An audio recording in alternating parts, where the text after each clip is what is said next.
Good morning, everyone. We have got a lot to do today. So before we start with our calendar, I'm going to go on and ask you to get your tens jar and your units jar and your sight word list or book. We're going to be doing some more work making numbers with our bead materials, and we're going to be doing a letter search in our sight words. And then after that, we're going to get to Nettie's question about how birds fly today and tomorrow. And also, for later in the day, you will need to have your journal ready. So we'll go on and do our calendar first. It is Thursday, May the 14th. So what I want us to do right now is you're going to make 14 with your bead materials. So let's look at the number first. 14 has a 1 and a 4. Okay? 14 has 1 10.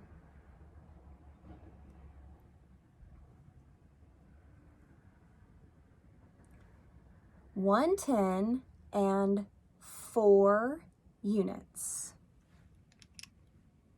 1, 2, 3, 4. 14. Okay, so it's May 14th. That is how you would make the 14 with your bead materials. This is just like the work we have at school called the teens board. So show your parents today how to make all of your teens numbers with our bead materials. All of our teens numbers will always have a 1 in the tens place, okay? So for example, tomorrow is May the 15th. 15 is another teens number. 15 has 1 10. But this time, instead of 4 units, we need to count out 5 units. 1, 2, 3, 4, 5. And now I've made 15 with my bead materials. Practice making 11. Practice making 18. Practice making 19. Practice making all of your teens numbers. 11, 12, 13, 14, 15, 16, 17, 18, and 19. Those would be all of the teens numbers. So we've been doing some work with these bead materials. We're going to play a game called the exchange game, and it's going to kind of explain why we have a 1 here and why we call that the tens place. So for the exchange game, get your bowl of materials or your units, and then you can either take a handful or you can just dump them all out on your carpet or your table. All right? And let's start to count them all out. Right. 1, 2, 3, 4, 5, 6, 7, 8, 9, 10. Stop! Stop! You can't go above 10. You can't go above 10. Once you get to 10, then you have to scoop all these up, and then you have to go to the bank. The bank you can make somewhere in your house. And when you take these to the bank at your house, you have to ask the banker, may I give you 10 units for 1 10? And you'll make an exchange. So I'll put these back in the bowl. And I'll bring my 10 back to my little rug. Okay, let's count some more. 1, 2, 3, 4, 5, 6, 7, 8, 9, 10. Stop! Stop! Can't go above 10. Never, never, never. You have to get your 10. 1, 2, 3, 4, 5, 6, 7, 8, 9, 10. Scoop them up and then take them to the bank at your house and exchange 10 ones. Ask your banker, may I have 1 10 for these 10 ones? And you make an exchange.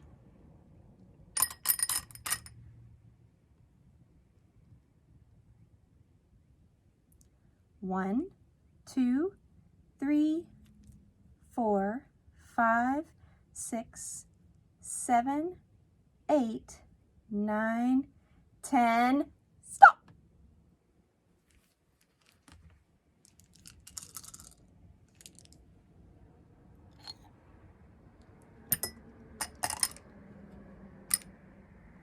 So that is the exchange game. So far I've gone to the bank and I've exchanged units and I've gotten back 1 10, 2 10s, and 3 10s. So if I were to go back to the bank and count all these units that I've exchanged, 3 10s is the same thing as 30 little units. So we can say that 3 10s is equal to 30. So that is the exchange game. You can keep playing that until you count out and exchange all of your materials, your units. So we could even keep doing that. I don't have that many more. Let's see what number we come up with. 1, 2, 3, 4, 5, 6, 7, 8, 9, 10. Stop. Exchange. 1, 2, 3, 4, 5. All right, so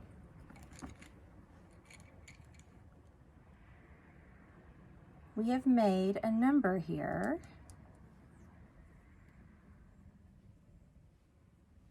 that, well, I don't have anything to write with. How is that possible?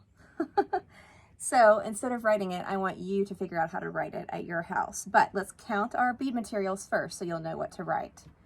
Okay, so let's count our 10s first.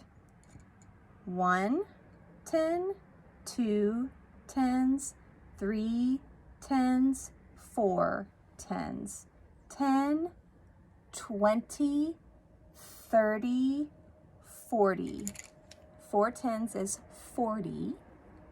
And our units, 1, 2, 3, 4, 5. 45. That's the number we made with playing the exchange game. Okay, so that's a fun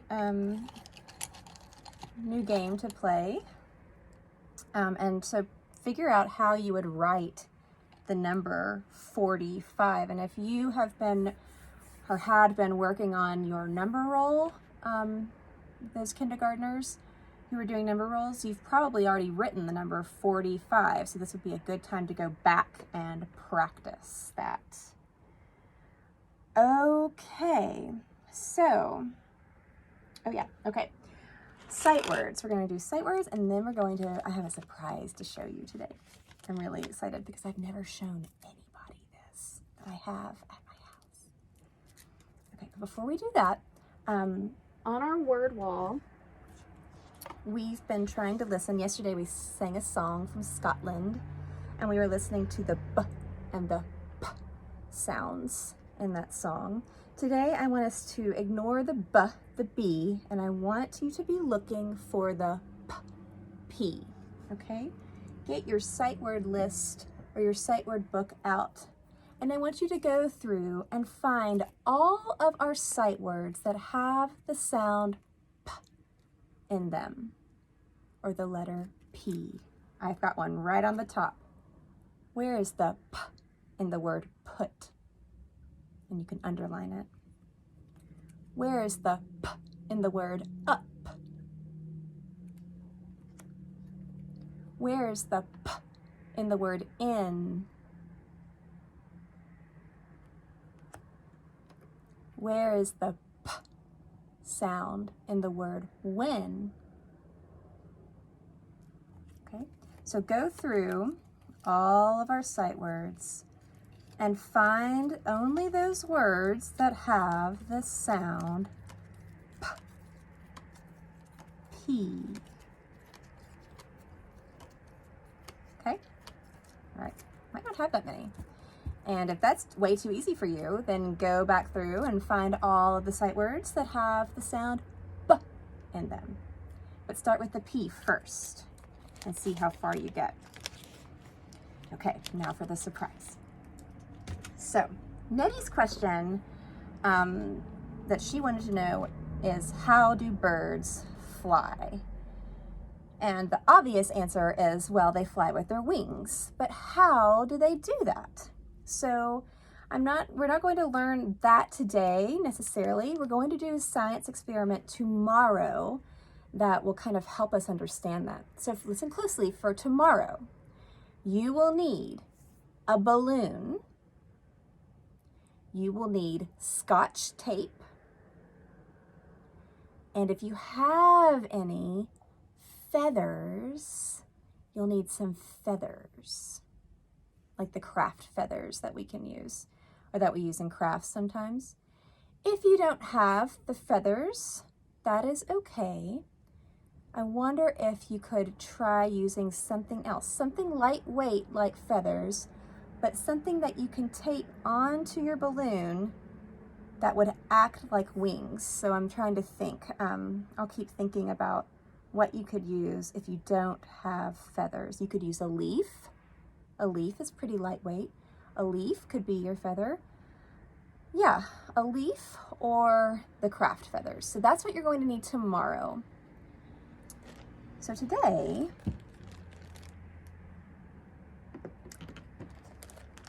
a long time ago, probably about 6 years ago, before we had school at LFP, I was at a school and I had my kindergarten class, and we were outside playing after lunch one day. And some of you might remember Rhea, who used to go to LFP. Rhea had an older sister, and her older sister's name was Tallulah. And I had Tallulah in my kindergarten group. And after lunch, we loved to go down in front of what we called the buttery. It's where we ate lunch. We would go in front of the buttery because there were these beautiful shade trees and a nice picnic table and some nice rose bushes growing. And we would go there pretty much every day after lunch. And one day we were playing, and we were getting ready to line back up so we could go inside and do calendar and do our kindergarten lesson. And Tallulah said, "Wait, look, Miss Emily." And we all ran over to look on the ground at what Tallulah had found.